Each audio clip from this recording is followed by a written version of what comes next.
นู่นนั่นนี่ก็บ่อยากให้เห็นถิ่มประยุกต์ระยะคือจะเว้าหั่นแหละแม่นตัวนั้นเฮาบ่เที่ยงตัวนั้นแม่น อย่างแน่จังว่าน่ะคือกันเบิดเท่านั้นสิ่งที่ข่อยเว้า เที่ยงตัวนั้น บ่แม่นว่ามีแต่แนวเดียว เฮาบ่ เนาะ ถึกเฮาบ่เที่ยงเฮาบ่ถึกเฮาเที่ยงดูได้เฮาคน ข่อยเว้าบ่ถูกบ่เดี๋ยวนี้น่ะที่ข่อยเว้าผ่านมานี่ข่อยเว้าบ่ถูกบ่เจ้า เฮากระถึกเฮาว่าเฮาเว้าพื้นเฮาว่าบ่ถึกเฮาเที่ยงดูได้ อึบแล้วมื้อนี้อึบ แล้ แล้ว วแล้ว อึบแล้ว บึดจักบึดจัก บึดจัก ก๊อก โก้ แล้ว แล้ว มันนี่ บ่ได้กินนะ บ่มีกินอยู่จะว่า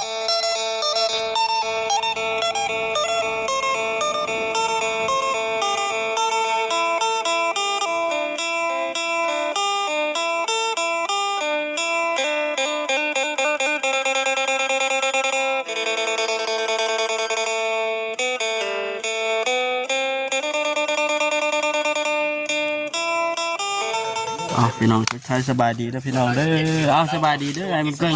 สบายดี ตัวนี้แหละ สบายดีบ่เวียง โอ้มื้อนี้อยู่เนาะมื้อเนาะ แต่ พอหน้าพอตาเราจับเจือมื้อนี้ อยู่เพื่อนมื้อนี่ได้หลายบ่ปลาน่ะ หลาย ถามมาว่าจะ ก็ได้กิน อันว่าสิให้หมู่ก็บ่มี เอ้า เอาว่าสิมาเอานำอยู่ เนาะ ว่าได้หลายเนาะ มาเท่าใดก็ว่าไปหาปลาอยู่ว่าซั่น ปลาแต่ว่าพอได้กิน พอแต่ได้กิน บ่ได้กิน พอได้กิน เบิดเลย หมดแล้ว เอาแล้วมันบ่ได้หลายแล้วน่ะเนาะ เอาแล้ว เบิดแล้ว ก็หมดได้กินตอนเที่ยงก็หมดแล้ว ได้ไวเบิดไวเนาะเบิ่งนี่ กินได้ตอนเที่ยงนี่น่ะ กินแล้ว เอาว่าสิมากินนำอยู่ได้แล้วอันนี้ไปหาแต่เมื่อวานนี่มาจากโมงวัน วันนี้4 โมง 4 โมง เลยว่า ไปนั่นนั่งรอย โด บ ย อกว่า ท่าเนาะ กล้วยท่า4 โมงมึงก็โยมันอยากค่ำแล้วก็ฮอดปลากล้วยได้4 โมง จะไปบ้านเอื้อยพอปะ ไปอยู่ เห็นนะคะ เห็น เด้อบ่ได้ตา เอื้อเจ้าแน่เนาะไปบ้านเอื้อเจ้า แม่น เรานอนจะแง่งบ่ บ่ได้นอนแล้วเดินปื้น ปึ้งก็อย่า ๆว่ายังเราสินอนยังเนาะเราสินอนยังกันน่ะ บ่มืดบ่ บ่จอยดิบ่จ เอ อย อ ไปบ่ นั่งจะดีเนี่ย ยับไปพุ่นนะเจ้ากัน ไปเบื้องน่ะเจ้าน่ะมันอันนั้น มันยอดแทง หันหลังมาทางนี้หันหน้าไปหาเพิ่น โอ้ยตายเฮ็ดอยู่บ่หัวมื้อนี่ บ่ได้เฮ็ดได้มีเรียกเลย มีอย่างงี้ บาทนี่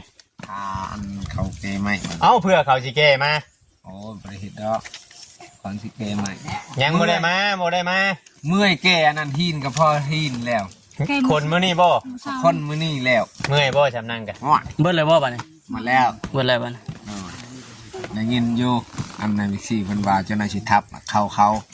จ้าน้อยได้ยินเจ้านายนี่คนให้ไม่แล้วซะ แม่นบ่ แม่น ไปชายๆด้วย เอ้ยเนาะให้มันเก่งเพื่ออันนั้นไม่สิมาน่ะมีอยู่ระดับบ่าย3 โมง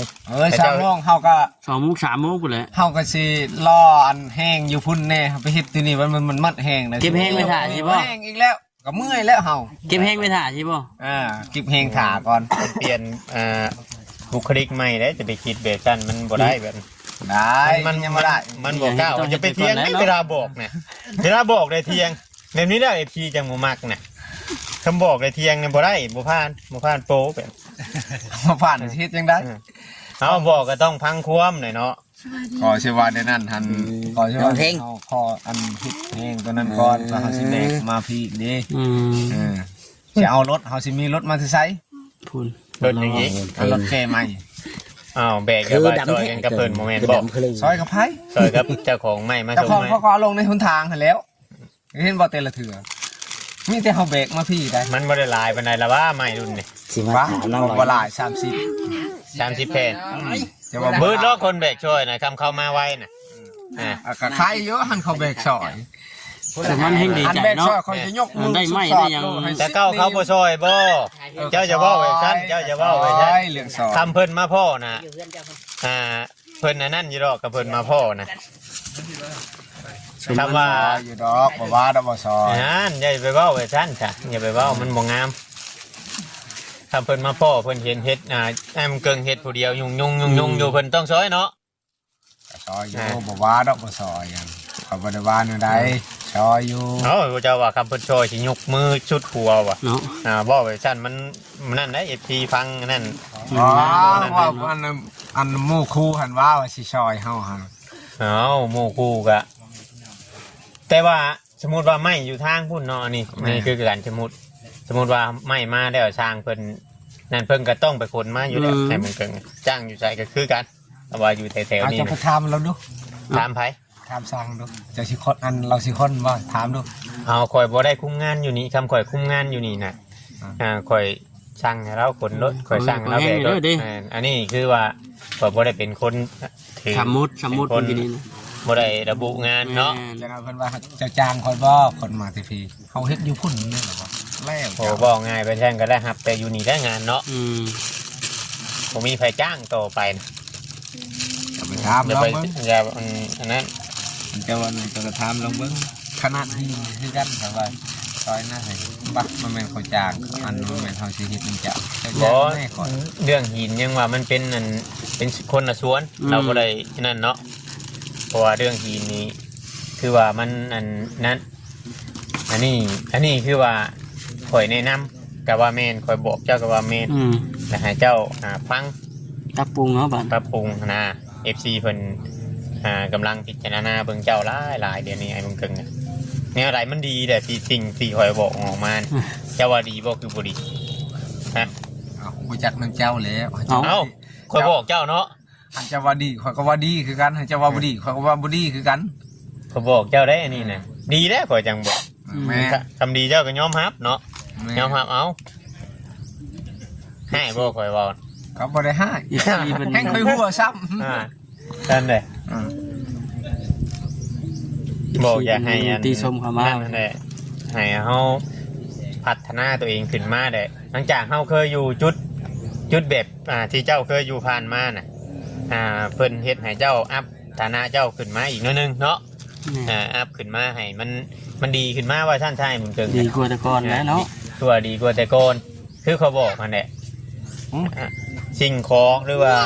เสื้อผ้าหน้าเพเนาะทางผู้รับผู้ใหญ่เพิ่นก็ซื้อให้หลายได้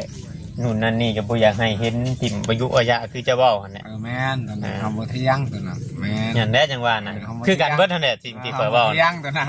บ่แม่นว่ามีแต่แนวเดี เดี ย ยว วบ่ เนาะ ถึงเฮาบ่เที่ยงเฮาบ่ถึงเฮาเที่ยงรู้ได้เอาคน ข่อยเว้าบ่ถูกบ่เดี๋ยวนี้น่ะที่ข่อยเว้าผ่านมานี่ข่อยเว้าบ่ถูกบ่เจ้า เอากระทึกเฮาว่าเฮาเว้าพื้นเฮาว่าบ่ถึงเฮาเที่ยงรู้ได้ อึบเลยมื้อนี้อึบแล้ว แล้ว อึบแล้ว บึดจัก เบิดจัก ก๊อก โก้แล้ แล้ว ว เนี่ย บ่ได้กินนะ บ่มีกินอยู่จะเว้าผู้หลังข่อยดีได้มึงเกิงเลย โอ้ยดังจนลืมปานะเป็นบิดนูนะอันว่าดังดี คำเว้าได้เทียง ออก เนาะ ไปเรื่อยๆบัด เว้าไปเลย อันว่าดังดีหั่นนะแต่เฮาบ่ได้กิน กินขนมเฮากินอยู่กิน บ่จะดีบ่นั่นนี่ มันเกินเปลี่ยนไปแล้วบัด เดือดอีกแล้วบัดนี้ เดือ เนาะ ดอีกแล้วบัดกำลังเฮ็ดให้ FC อันแพงผมก็ดี ว่านี่ข่อยก็กำลังช่างความมาว่าผัวเจ้าเฮ็ด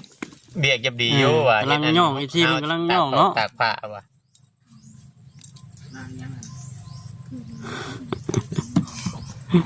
เคยเห็นนั่นตัดไม้ตัดหยังมาว่ะบอกนางดอยว่า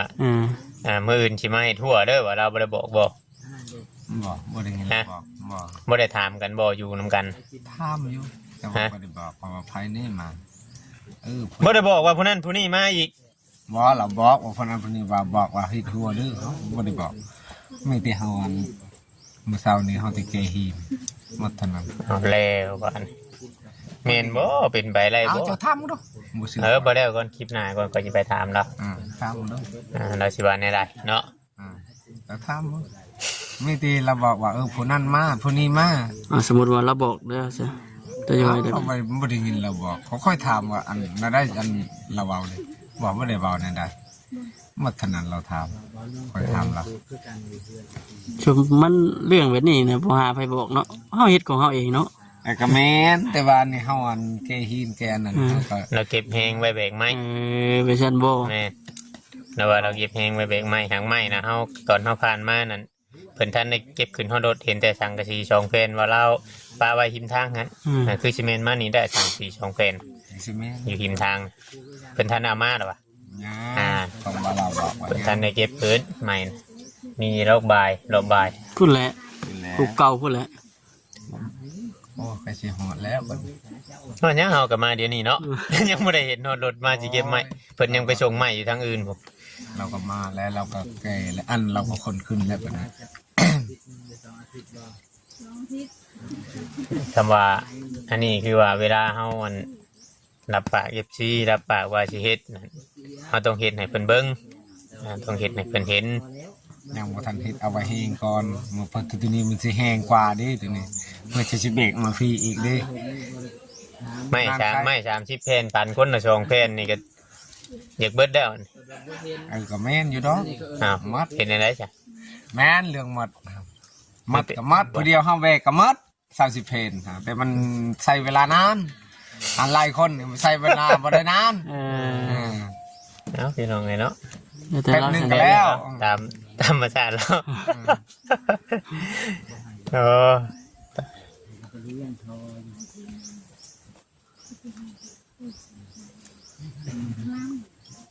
คลาม เราพังเมียเราบอกอยู่ เนาะ ยันเมียเราบอกผิดไปอย่างยิบยักนั่นเนาะ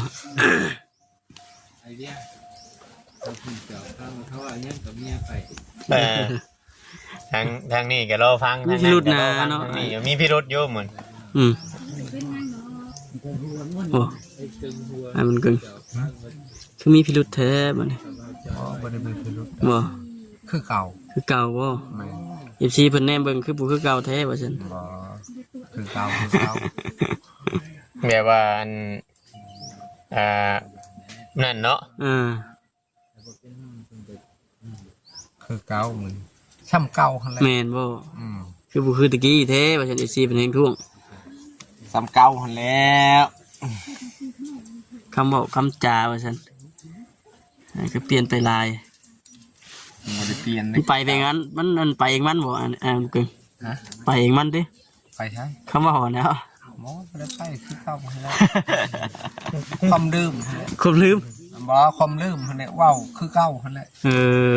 บ่ได้ปีนหันปีนนี่บ่ได้ปีนคือมากระตอเขาปีนหันปีนนี่บ่ มีแต่เทียงชื่อบริปิ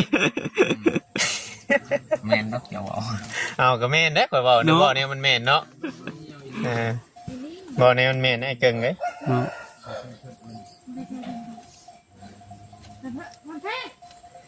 มันอยู่กันกับเมียบ่บ่ค่อยเว้ากัน เฮาก็ยังงงนะเฮาเนาะจงสิถามกันแท้นั่นนี่จงสิถามกันแท้ หมอบ่ได้ถามหอถาม นอนแม่นดีบ่ว่าเจ้าอันไรเมียนอนนอกมุ้งเมียเจ้าว่าวานเมียนอนอยู่เบื้องแกนี่ ไผว่า เมียเจ้าเนี่ยนอนอยู่พี่ผัวนอนอยู่พุ่นบ่อยากใกล้กันว่า น้อง เมีย คนละ เจ้า เจวะ น้องคนละเจว่าเนาะ บ่เวียงนี่เว้าไปทุกที อ้า เจ้าเข้าไปเบิ่งโดนในคลิปนะเข้าไปเบิ่งโดนในคลิป ไป ก่อน ทุกทีแล้ว ฟังบัดเฮาเว้าความจริงเลยนะครับบ่ได้เนาะ เว้าไปทุกทีแล้ว เอ้าสิเว้าไปตัวทีบหยังบอกความจริงเด้นี่น่ะ เว้าไปทุกทีแล้วฟังเบิ่งเฮาบ่ได้ว่ากับเมียว่าเจ้านอนนอกมุงเด้อเฮาบ่ได้เว้านั่นน่ะ เมียจะเว้าอันนี้ข่อยบ่ได้เว้าว่าจะเว้าข่อยก็เลยถามไม่ถามบ่ซะ บ่ก็ถาม เอ้าเนาะก็ถามได้เด้อเนาะสิเฮ็ดจังได๋ซั่น เฮาบ่ได้ว่าถามก็บ่อยากให้ถามมันก็ตั้งกล้องไว้ชื่อไผสิเว้าบัดให้มันเกิด ตั้งกล้องไว้ชื่อไผสิเว้าก็บ่ให้ถาม ก็จะเว้าเอง ฮะก็เว้าเองเด้อข่อยจังถามเจ้าน่ะ เขาบ่ได้ว่านั่นได้ว่านอนก็ เจ้าบ่ได้เว้าก็ว่าบ่ได้เว้าได้เนาะไม่ใช่ว่าเฮาเว้าไปทุกที่ พี่น้องไงเนาะ ไปจากลายชิตอบเร็วจะอ่อน ก็ตอบไปตามความจริงแค่นั้นเนาะเอาบ่ได้เว้าเราเว้าไปธรรมชาติเราก็ว่าไปเนาะมันเรื่องมันมีต่างๆนานามันบ่ได้ยากได้ตัวนั้นนะที่ว่ามื้อนี้ก็ทั้งบ่ดาวเพิ่นมาว่าให้เก็บแฮงไว้แบกไม้เก็บแฮงไว้แบกไม้หั่นได้เนาะเห็นได้ซะ นั่นนะ คนขี้ดินก็เมื่อยได้จักโลคนขี้ดินน่ะ โอ้ยลายเราตื่นนะ วานนี่จักโลวาน วันนี้ได้10มื้อนี้ได้10 10บ่วานนี่ถามเมียว่าคนมันคน2โลนึงว่าเมียบ่ อ๋อ ข่อยเบิ่งน่ะประมาณ4โลข่อยเบิ่งวาน ว่า ฮะ ว่า มันกองวานนี่นะ อ่า มื้อนี้10วานนี่ก็10เป็นเช้าบ่ทั้งเบิด สาวล้อ เบิดเลย มาเลยกลับบ่ได้หมดหินหันก็ยังอยู่ยัง ป้าเลย บ่แม่นอันนั้น2ลูก3ลูกสิเอายังได้ โอ้กลัว3ลูกน่ะข่อยผ่านมากินนี่กลัวอยู่3ลูก ว่า จะไปเว้าจะไปเว้าก็บ่2ลูก3ลูกน่ะโอ้เจ้าเอาบ่ได้เบิดเด้อเนาะ ทำเก็บโฮมกันนั่นหันนั่นโดแล้วเติบไป ว่านนี่กินข้าวใช่วันคือว่าไปหาปลาไว้ถือข้าวถือน้ำไปเมียป่ะ เบื่อเธอเลย อดบ่ ว่าเดี๋ยว ไปกินอยู่ใช่ กินเบื่อ เขาว่าอยู่คนนั้นรับเจ้านั่นคอยชื่อเลขขึ้นมาถือว่ารุ่นไอ้บุญเกิงนะคำเราบ่ได้กินข้าวเราอยู่บ่ได้แล้วก็ต้องมามันเรามีเถียงให้เถียงนาคนอยู่พุ่นเราต้องหากินคอยว่าเมียจะว่าเราบ่ยอมกินคำบ่ได้มาเฮือนว่ะ ขอกินของได้ เขาว่าอยู่เราต้องหากินคือว่าเนาะ วันเขากินเขาบ่ตัว แม่นก็คอยบอกความจริงได้อันนี้นะ จักเว้าจักว่า เอาโว้ย อยากได้ยินค่อยเว้ากินนี่แล้วก็เว้าไป ไม่ยัง เราว่าจะเฮาเว้าจักบ่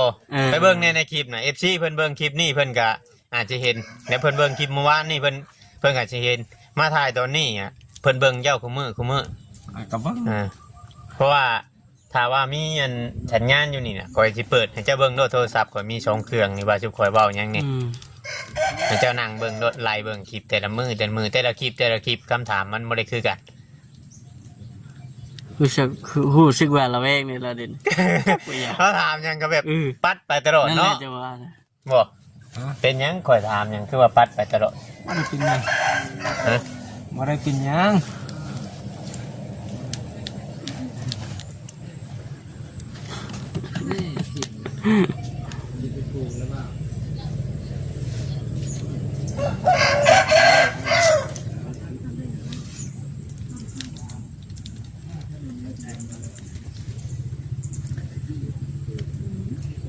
แม่นดีบ่ชาวบ้านสร้างมาบอกให้เจ้าโทรหาบ่ลาวเมื่อวานเมียจะบ่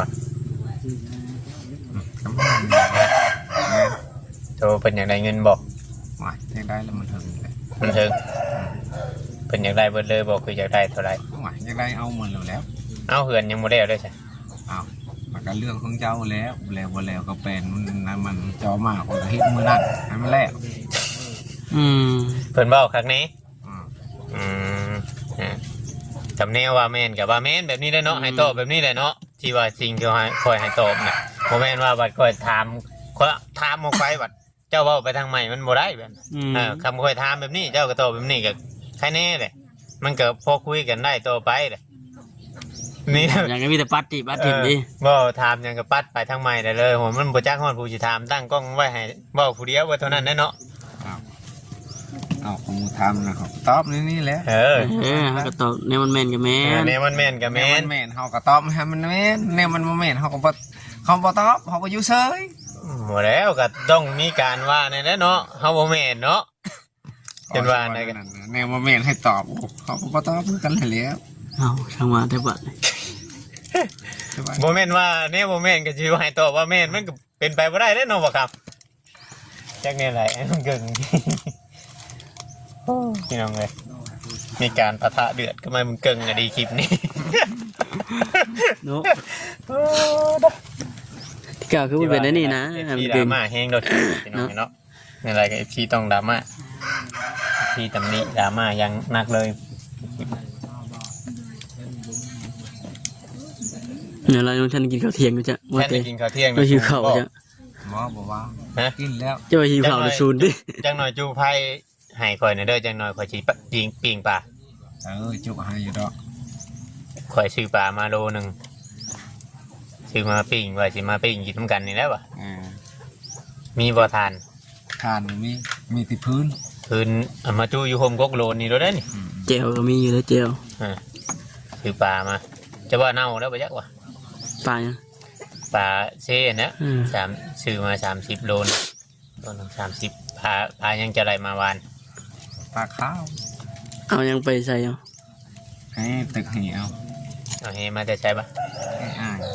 ยืมไปกับไฟบานไปกับร้าน4 โมงมาวานนี่ที่พนันนั่งโดยว่าให้ท่าบาทอันอยู่อันถึงน้ำเซ่บ่คือน้ำห่วยแล้วห่วยมันสัตว์กันไปฝุ่นเลยมันมีซองห่วยเลยห่วยตัวนึงก็5ห่วยตะมก่อน5ห่วยกรรมกร5มันมีซองห่วยไปตอนนั้นก็มาค่ำแล้วเคยสิหัวคงทาจิตปีกป่าอยู่โอ้ยโมมาเถื่อไปแล้วนี่วะเจ้าถอดได้ดอกคอยมันไปไกลผมเมียจะว่าโอ้ยจะหน่อยกับมาแล้วจะหน่อยกับมาแล้วถ้าไปทำบ้านเฮง งค่ำเนาะ เองค่ำบ่นี่โอ้จะหน่อยผีกองก้อยอันนี้เขาอยู่ จนบ่ายโมงเนาะว่าครับ จนบ่ายโมงว่าซั่น บ่ายโมงว่าเหมือนกัน ถ่าคนไปเนาะ บ่ายโมงสิเข้าบ่ายโชงนะไปเดี๋ยวก็ไปหาปลาจ้ะ ให้ป่าคอยดีหรือบ่ นี่แหละเราไปหาหมอ เอาเลยครับ ปุ๊บเมืองใหม่ทางไหนเมืองใหม่ ทางนั้นแหละเจ้าซี่ไปทางไหนพอซี่ทางนี้ เอ้ามันอยู่ไกลบ้านเจ้าคอยเด้ออยากถามเจ้าลองเบิ้ง อันนั้นแหละเจ้าซี่นั่นน่ะ เรามานี่เราบริเวณนี่บ่จ้ะ บ่ ทุกสิแวะเด้เนาะ ผ่านมานี่ช่วงชีเวแท้ บ่เราบริเวณไพ่พาไปสัก ป้าเจ้านะ คอยทำว่าไพ่พาไปสัก เอากับป้าเจ้า แล้วไปเองแล้ว หู้แล้วป่าหันแล้วไพ่กันพาไป กับป้าเจ้า อ้าว ป้าเจ้ามีสองคนโมเมนต์บ่ กับแม่นสอง จะคนป้าน่ะสามบ่ สาม เดือด เบิดเท่านั้นบ่ อันนั้นแล้วปลาตัวได้หรือ ป้า ปลา คอยประจักษ์